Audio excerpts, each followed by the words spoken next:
gotta tell you guys, watching these for hire cards vanish at this rate has been crazy. You guys smash the crap out of that subscribe button so you guys don't miss out on more Oscar. So we looked at Philo yesterday and we saw, oh wow, you know, that card had gone up in price because of no reprint. And then we come back over here today and you're just like, what has happened to some of these other cards?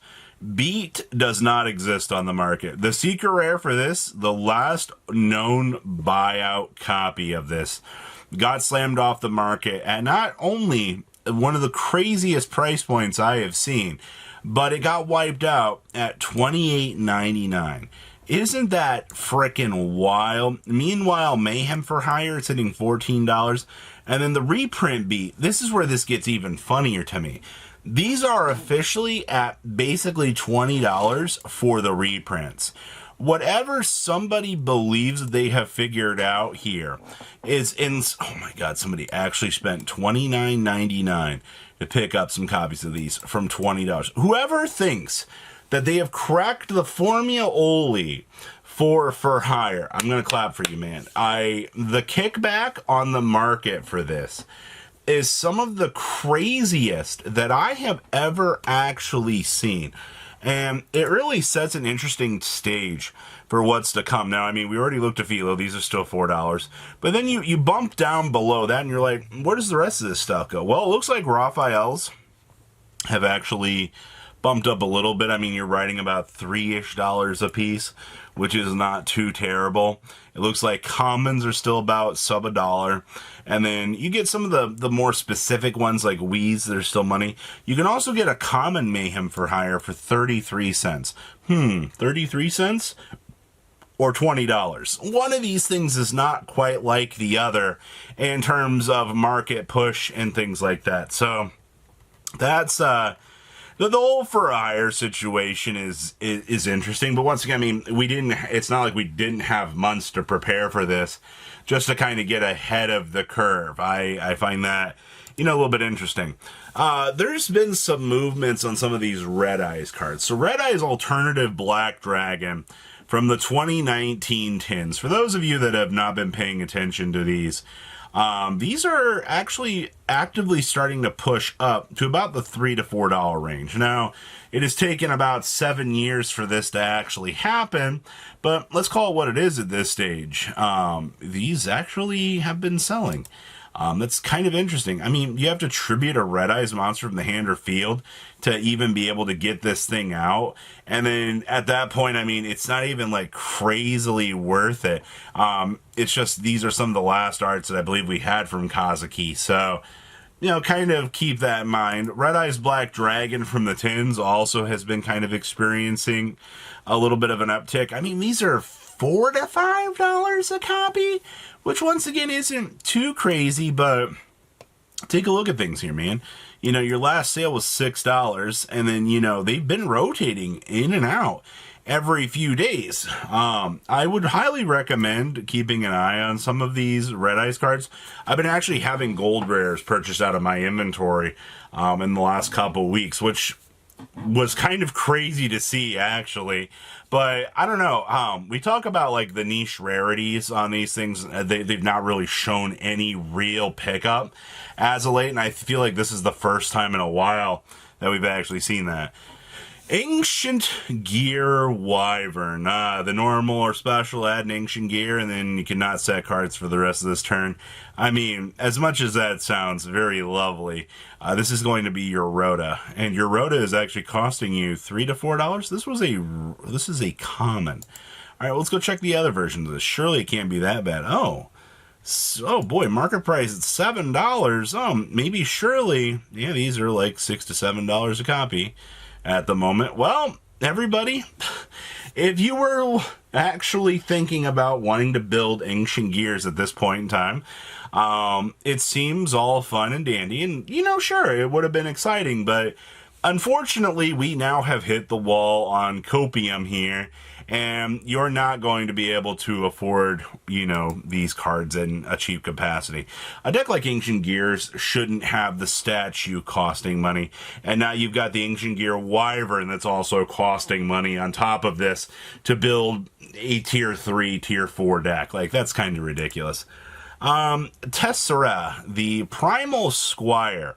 We've been watching this one kind of bounce back and forth for a little bit, but it definitely looks like we're spinning back down here.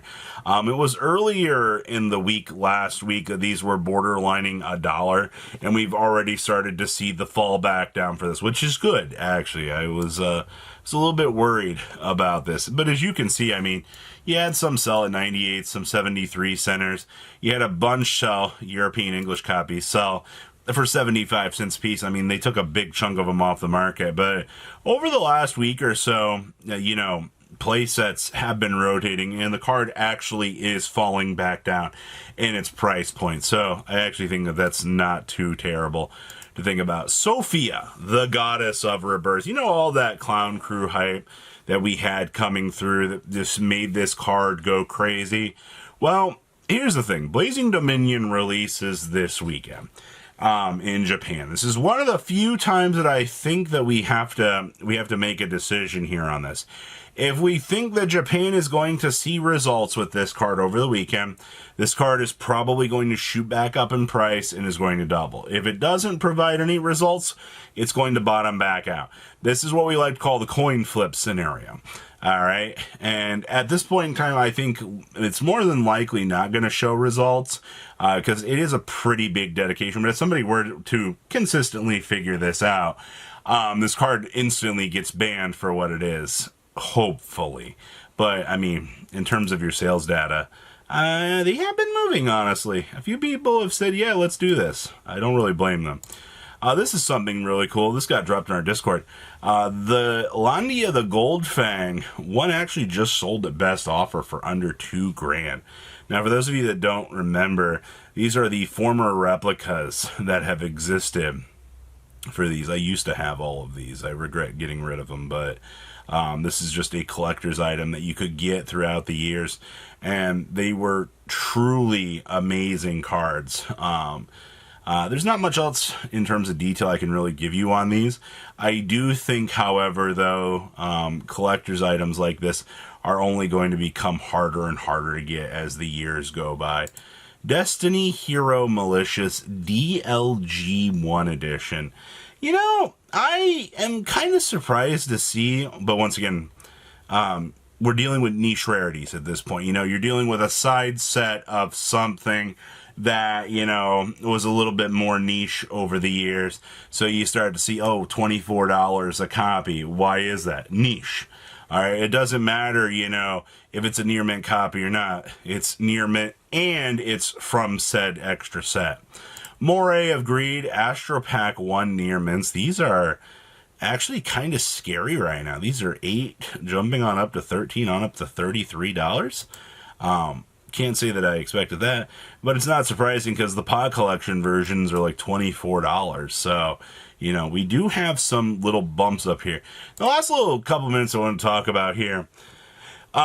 This list popped up, and this was basically discussing Clown Crew kind of going forward here and the different ideas. This is the deck that's supposed to support Sophia, What are we going to truly see out of this? Well, what caught my attention here is, we can actually deploy the Vanities Ruler during the opponent's turn to basically set up that form of interruption. And then we have Harmonium here, which, by the way, Harmonium's going to be a very, very broken card. Giving Synchros a specific hand trap like this, I didn't realize how extremely good that this card was actually going to be. But it plays really, really strong. We also do get to play the new Dominus in here as a 2-of, along with like the Clown Crew stuff. And it also appears that, we are testing out, I guess, the Cook Novelez stuff just to kind of get us some initial little setup for things. But I don't know. I'm intrigued with this list. I thought that this was pretty cool, so we would, to the people that are like, hey, what do we got to get ahead on Clown Crew stuff? Well, this is a very early beta list, so Vanities Rulers and some hand traps is about the only real stuff you can get in like The novelette stuff is cheap, even if like this list falls apart and isn't like the way to go. You know, it seems pretty cool. So what do you guys think about everything? Please leave a comment down below to what you guys think. I'll see your beautiful faces back here today, guys. Patrons, thank you.